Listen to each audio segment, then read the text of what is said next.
17 বছর পরে এত বড় একটি জনসমাগম বা গণজমায়েত করতে পারলো জামাতে ইসলামী। মূল অনুষ্ঠানটা শুরু হবে দুপুর 2টা থেকে। তার আগে আমরা রয়েছি স্টেজের সামনে, অর্থাৎ এই জাতীয় সমাবেশকে ঘিরে যে স্টেজটি করা হয়েছে সেই স্টেজের সামনে আমরা রয়েছি। আমি আমার সামনে দেখতে পাচ্ছি যে হাজার হাজার মানুষ, অর্থাৎ আমরা যে এখানে এসেছি এই যে সোহরাওয়ার্দী উদ্যান থেকে শুরু করে আশেপাশের যত এলাকা সবখানে লোকারণ্য, ছোট ছোট মিছিল নিয়ে হেঁটে হেঁটে তারা এখানে আসছেন। আপনি জানেন যে জামাতে ইসলামীর এই যে গণজমায়েতটি, এই যে জাতীয় সমাবেশ, সেটি 7টি মূল উদ্দেশ্যকে কেন্দ্র করে তারা সেগুলো এখানে দিয়েছে। তার মধ্যে রয়েছে পিআর পদ্ধতিতে নির্বাচন, প্রবাসীদের ভোটাধিকার, দুর্নীতিমুক্ত বাংলাদেশ, গণহত্যার বিচার, প্রয়োজনীয় সংস্কার সহ বিভিন্ন বিষয় 7টি দফা তারা বলেছেন। এর আগেই কিন্তু জামাতে ইসলামের পক্ষ থেকে কেন্দ্রীয় নেতৃবৃন্দ এই বিষয়টি নিয়ে একাধিকবার তারা গণমাধ্যমের মুখোমুখি হয়েছেন এবং এই প্রস্তুতি শুরু হয়েছে প্রায় বলা যায় যে 1 মাস আগে থেকে।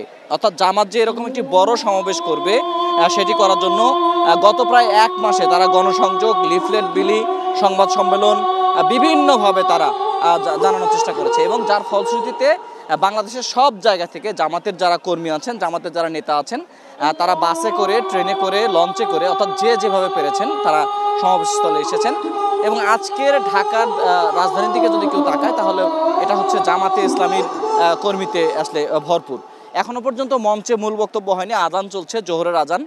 জোহরের আজানের পরে এখানে জোহরের জামাত হবে এবং তারপরে হয়তো দ্বিতীয় অধিবেশন যেটি মূল পর্ব সেটি শুরু হবে। কেন্দ্রীয় নেতৃবৃন্দের মধ্যে অনেকে এখানে এসেছেন, আমরা তাদেরকে মঞ্চে দেখতে পাচ্ছি, কিন্তু যারা একেবারে বলা যায় যে উল্লেখযোগ্য নেতা যারা কথা বলবেন এবং অন্যান্য রাজনৈতিক দলের যে সদস্যরা এখানে যোগ দেবেন তারা এখনো পর্যন্ত হাজির হননি। তারা হাজির হবেন এবং তারা তাদের বক্তব্য রাখবেন। আজকে একটি বিষয়, সেটি হচ্ছে জামাতের আমির ডক্টর শফিকুর রহমান এখানে বক্তব্য রাখবেন। তিনি সভাপতিত্ব করছেন পুরো এই যে জাতীয় সমাবেশের।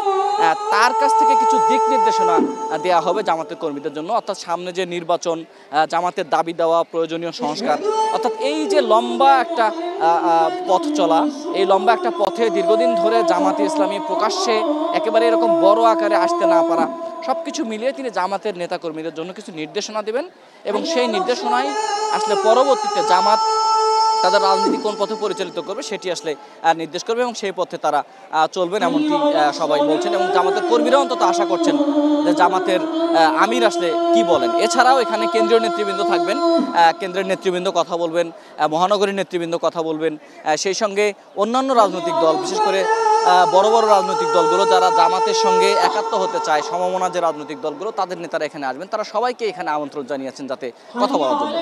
ইতিমধ্যেই একটি কথা এখানে মঞ্চ থেকে বলা হচ্ছে, সেটি হচ্ছে যে জুলাই আগস্টের যে গণ অভ্যুত্থানের সূচনা হয়েছিল, সেই গণ অভ্যুত্থানের পেছনে মূল যে কথাটি ছিল সেটি হচ্ছে ঐক্য এবং তার পরবর্তী বিষয়টি এসেছিল সংস্কার। কাজেই ঐক্য এবং সংস্কার এই দুটি বিষয়কে সবচেয়ে বেশি গুরুত্ব দিচ্ছেন জামাতের যারা এখানে বক্তব্য দিয়েছেন। যদিও তেমন বক্তব্য হয়নি, সকাল থেকে এ পর্যন্ত সাংস্কৃতিক পরিবেশনাই ছিল। সেই সাংস্কৃতিক পরিবেশনাগুলোর মধ্যেও ঠিক সুরটি একই রকম ছিল, যে জামাতে ইসলামী সামনের দিনগুলোতে কি চায়, প্রয়োজনীয় সংস্কার চায় কিনা, সেই বিষয়গুলো কিন্তু একে একে এখানে এসেছে। আমরা একটু মঞ্চের সামনে গিয়ে কথা বলতে চাই। এখানে মুফতি আমির হামজা আছেন, তিনি কুষ্টিয়া থেকে জামাতের প্রার্থী হয়েছেন মুফতি আমির হামজা। আপনি কি একটু ঘুরবেন, একটু উঠে আমরা একটু কথা বলতাম আপনার সঙ্গে। আচ্ছা, জামাতের তো 7 দফা দাবি, একটু ঘুরবেন, ক্যামেরাটা আমার পিছনে। 7 দফা দাবি এবং আপনারা কি মনে করছেন যে আপনাদের আমির যে ধরনের ঘোষণা দিবেন এবং সামনে রাজনীতি কিরকম হতে পারে? আসসালামু আলাইকুম। যে ঘোষণা আসবে আশা করছি সরকার মেনে নেবে, এটাই দেশবাসীর দাবি, শুধু জামাত ইসলামের না। 7 দফা দাবি, এটা যদিও জামাত থেকে, এটা বাংলাদেশের 18 কোটি মানুষের দাবি। আশা করছি যারা দায়িত্বে আছে মেনে নিয়ে মানবিক বাংলাদেশের দিকে এগিয়ে যাবে ইনশাআল্লাহ। আচ্ছা, এই যে এত লক্ষ লক্ষ মানুষ, মনে হচ্ছে যে কারোর মধ্যে বিরক্তি নাই, তাতে কি মনে হচ্ছে যে সামনের দিনে যে দাবিগুলোর কথা জামাত বলছে যে সংস্কার ছাড়া নির্বাচন হবে না এবং পিআর পদ্ধতিতে নির্বাচন, সেই দাবিগুলোর বিষয়ে আপনাদের অবস্থান কি থাকবে এবং কি হতে পারে বলে আপনি মনে করছেন? আপনারা মানুষের উচ্ছ্বাস দেখেই তো বোঝার কথা। এরা এত গরমে যদি এই কষ্ট করে, এরা শুধুমাত্র জামাতের জন্য করছে না, এটা আল্লাহর জন্য, মানবতার জন্য। সুতরাং আগামীতে যে দাবিগুলো দেওয়া হচ্ছে সবগুলো বাস্তবায়ন হবে আমরা আশা করছি। দায়িত্বে যারা আছে এরা যেন ভুল না করে। আচ্ছা, এবার আপনার একটু নির্বাচনী এলাকা নিয়ে বলি। জনগণের কাছে নিশ্চয়ই যাচ্ছেন, কি বলছে, কেমন সাড়া পাচ্ছেন? যে সাড়া তো পাচ্ছি ভালো। আমরা বলেছি সৎ এবং যোগ্য যারা সততার সাথে চলবে এদেরকে আপনারা ভোট দেবেন, আমাকে দেওয়া লাগবে বিষয়টা এমন না। যারা এরকম সৎ আসবে যে কোনো দল থেকে তাকে দিতে পারেন। অনেক ধন্যবাদ, শুভকামনা থাকলো আপনার। দর্শক, আমরা কথা বলছিলাম মুফতি আমির হামজা, যিনি কুষ্টিয়া থেকে জামাতের প্রার্থী ইতিমধ্যে হয়েছেন। তিনি একজন জনপ্রিয় বক্তা, অর্থাৎ তার কথায় কিন্তু লক্ষ লক্ষ মানুষ কিন্তু অনুপ্রাণিত হয়। তিনি বলছেন যে এখানে জামাতের আমির এবং জামাতের নেতৃবৃন্দ যে ধরনের নির্দেশনা দিবেন সেই ধরনের নির্দেশনাগুলো মেনে সামনের দিনগুলোতে রাজনীতির যে গতিপথ তারা সেটি ঠিক করবেন।